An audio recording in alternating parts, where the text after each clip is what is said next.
Alright, so here we go with my second requested fanfic reading. I'm going to be reading the first chapter of The Needle. I'm going to do this much the same way I did The Head. The Needle is by Ramblingwriter. It's another horror story. I'm pretty hard to get to like horror stories because I think horror is pretty tough. But I'm kind of a pansy, so I'm going to do it the same way I did the last one, and we're going to start from here. You know, it's really funny. The beer thing and alcohol thing and wine thing and all of that stuff thing is really, really, really hard to get into when you've never had a drop of alcohol in your entire life. I always... Those kinds of jokes and stuff never, ever, ever hit me. Even when I would play D&D, people would be like, you start in, like, not the bar, what are they called? Like, the place. This is why I don't even remember the names of the place. The tavern. You start in the tavern, and I'm like, oh crap, don't drink. This is gonna be awkward. Stories like this always bug me. It's not just stories like this, it's just trying to expand the scope of Equestria and, like, the storytelling. Because, like, Daring mentions Nightmare Moon, and, like, Rangafara is just like, oh yeah, and it's like, how in this world, like, it's like Celestia and Luna move the sun and the moon. Like, without them, doesn't everybody die? I mean, you can't grow crops, and you can't, like, the ocean. There's oceans in, like, it's just such a. It just brings up so many unanswered questions, and then everything gets really stupid for me. It's annoying to me. Daring trying to hire a creature to help her is really weird too. Daring doesn't seem like the type that she'd ever want anyone coming along with her. Never seen Indiana Jones, but I don't think Indy was the type that would want people coming with him. And, like, Lara Croft, I know you generally spent the game alone as her. It's just really weird that somebody like Daring would be like, I need protection. I mean, she says in the story she doesn't need protection, but it's weird that she'd want somebody to come along. I mean, I guess it'd be kind of hard with a story where just Daring was by herself. I don't know. I read a story where... I'm just going to continue. Goodness gracious, could she be any more arrogantly cocky? This is going to be easy. It's going to be so easy. You don't understand how absurdly easy this is going to be. It's not going to be easy at all, clearly. Alright, so chapter 1 was all set up. Got the others there now. This would be a pretty short video, so I think I'm going to do maybe another chapter and see if anything happens in that one to kind of hammer the story forward.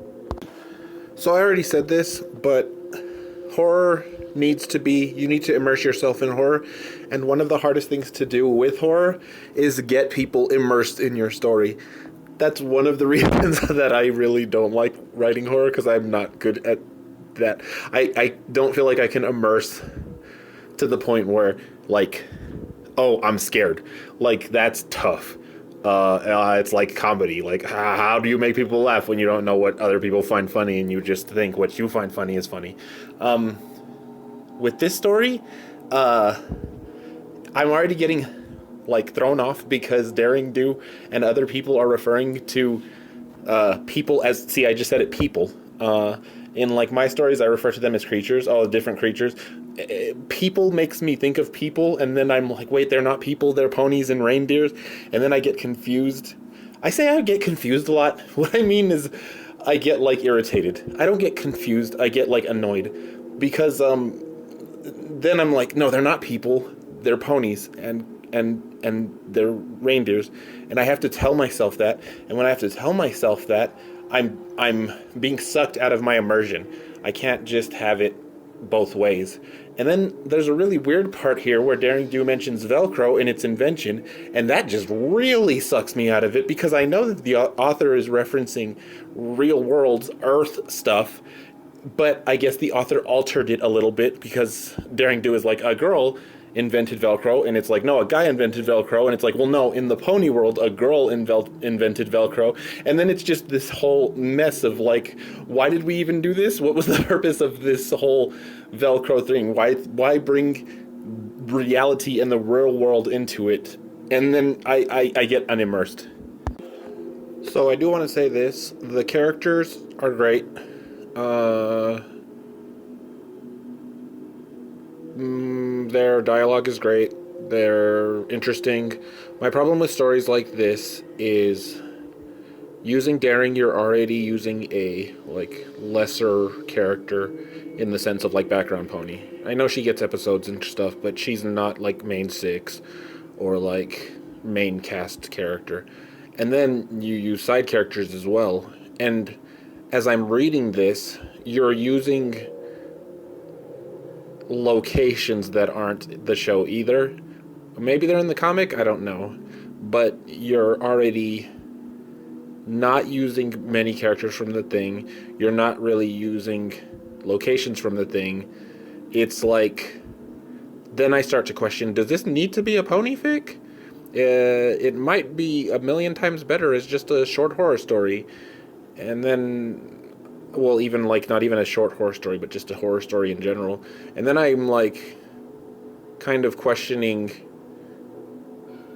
whether the pony stuff even needs to be there. Like, we've gotten to this point. Does this need to be a pony story? So we'll see where that goes. So, done with the second chapter, and they made it to the place. I still feel like this is not enough, so I'm going to read a third chapter. See, this here says the tents were like small, just enough for a single person to sleep in. And then my brain sees a person, and then I'm like, no, not a person. But then I see like Daring Do, and she's a Pegasus, and like reindeer are pretty big. They've got pretty big like their antlers. And then I'm like, it just becomes troublesome. Like, it's hard to picture. I have issues picturing it. So, I'm getting vibes of this, but I don't think it'll happen. But it'll be really interesting if this is like, The Thing. I'm getting The Thing vibes. I don't know why. Probably just because it's cold. Obviously the early Thing. I never watched the remake. The one with Kurt Russell. I'm getting like weird. It's really cold. They're gonna have to deal with something. We got story of the reindeer with the freaking madness. I don't know what's gonna happen. I'm interested so far, but I'll see. So there were wolves, maybe. Don't know. They were howling, whatever they were. I'm gonna do one more chapter for this recording to see if anything bigger happens. Frickin' YouTube ads, dude. Windrose not getting hurt from the attack by the wolves is already kind of sus. It was already sus the way she joined the party. Daring wasn't even looking for someone like her. And then she's just like, I can help. And now she doesn't get hurt. It's all just kind of sus. I don't know if it matters. I don't care if it matters. But it is a little sus right now. Alright, so I guess I'll split this into 3. I've done 4 chapters. I'm gonna do one more, so it's gonna be 5. And then I'll do 5 more, and then I'll do 3. So they find a cave, and they find a deer skull hanging on the wall, and they go through the cave, and they go out of the cave, I guess, because they see sunlight. And that's the end of the 5th chapter. And not much has happened. Obviously I can't judge the story. I can't give a rating or anything until it's over. I'm intrigued to see where it goes. So that's good. I'm not completely bored with it or giving up on it yet. So I will keep on reading.